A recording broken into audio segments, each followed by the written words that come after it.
Assalamualaikum warahmatullahi wabarakatuh. Perkenalkan, nama saya Devia Sri Ramadanti dengan NPM 0371180114. Di sini saya akan menjelaskan mengenai istilah pembelajaran yang di dalamnya ada model pembelajaran, pendekatan pembelajaran, strategi pembelajaran, metode pembelajaran, teknik dan taktik pembelajaran. Yang pertama akan dibahas yakni model pembelajaran. Nah, di sini ada pengertian menurut Amin Suitno. Menurut beliau, model pembelajaran adalah suatu pola atau langkah-langkah dalam pembelajaran tertentu yang diterapkan oleh guru agar tujuan atau kompetensi hasil belajar akan cepat dicapai, yang pasti lebih efektif dan lebih efisien. Lalu di sini ada macam-macam model pembelajaran. Yang pertama ada example, non-example. Lalu yang kedua ada mid mapping. Yang ketiga ada model picture and picture. Lalu yang keempat ada model pembelajaran script. Lalu ada model pembelajaran jigsaw. Nah, saya akan sedikit membahas mengenai model pembelajaran example, non-example. Nah, model pembelajaran ini tuh menggunakan gambar sebagai media pembelajarannya. Lalu ada kelebihannya. Kelebihannya itu siswa lebih kritis dalam menganalisis gambar dalam pembelajarannya di kelas. Lalu ada kekurangannya. Kekurangannya itu memakan waktu yang cukup lama. Nah, yang kedua itu ada pendekatan pembelajaran.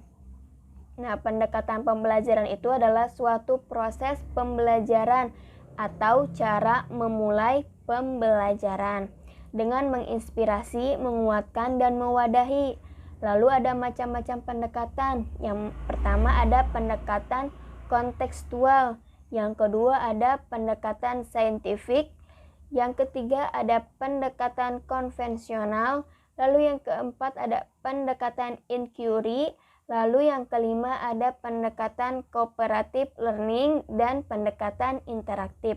Nah, sedikit membahas mengenai pendekatan kontekstual. Nah, pendekatan ini tuh memperhatikan faktor kebutuhan siswa secara individu. Ada keunggulannya atau kelebihannya, yaitu siswa lebih bermakna karena siswa melakukan pembelajaran dengan kegiatan yang berhubungan dengan materi pembelajaran.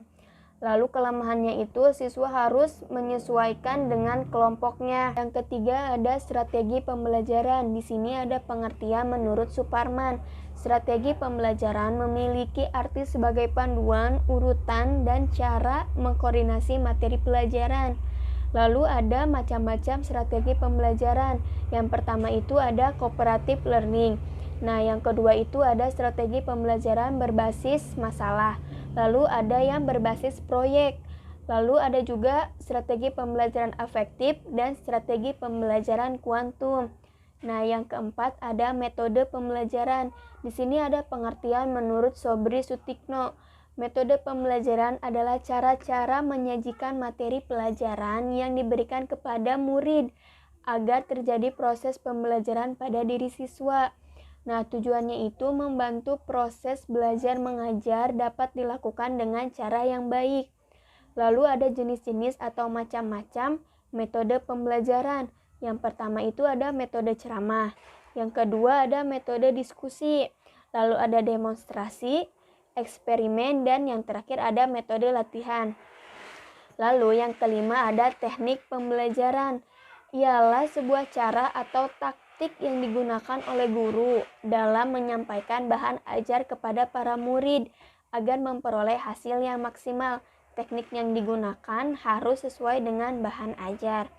Nah, tujuannya itu agar pengajar dapat disampaikan sesuai dengan keadaan lingkungan, keadaan siswa, dan kemampuan siswa. Lalu yang terakhir ada taktik pembelajaran. Nah, merupakan pelaksanaan metode atau teknik pembelajaran tertentu yang sifatnya individual. Cukup sekian penjelasan mengenai istilah pembelajaran. Kurang lebihnya mohon maaf. Wassalamualaikum warahmatullahi wabarakatuh.